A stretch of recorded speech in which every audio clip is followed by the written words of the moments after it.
નર્મદા જિલ્લાના તિલકવાડામાં સ્થાનિક સ્વરાજ્યની ચૂંટણીને લઈને રાજકીય માહોલ જામ્યો છે। ભાજપના ઉમેદવારોએ ઢોલ નગારા તેમજ ડીજે સાથે ભવ્ય રેલી યોજીને ઉમેદવારી નોંધાવી છે। આગામી 26 એપ્રિલના રોજ સમગ્ર ગુજરાતમાં સ્થાનિક સ્વરાજ્યની ચૂંટણીઓ યોજાવા જઈ રહી છે, જેને લઈને તમામ રાજકીય પક્ષો દ્વારા તૈયારીઓ તેજ કરવામાં આવી છે। નર્મદા જિલ્લાના તિલકવાડામાં પણ ચૂંટણીને લઈને ભારે રાજકીય ગતિવિધિઓ જોવા મળી રહી છે।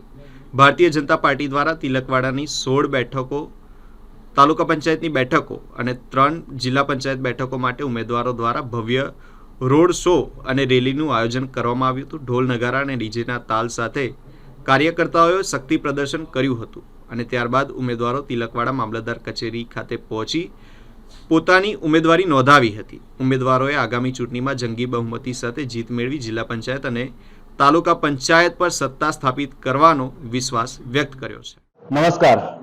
આજ રોજ તિલકવાડા તાલુકા ભારતીય જનતા પાર્ટી દ્વારા તાલુકા પંચાયતના કુલ 16 ઉમેદવારો અને જિલ્લા પંચાયતના કુલ 3 ઉમેદવાર, આમ કુલ 19 ઉમેદવારોએ આજે ખૂબ મોટી સંખ્યામાં તિલકવાડા તાલુકા ખાતે ઉમેદવારી ફોર્મ નોંધાવ્યા હતા।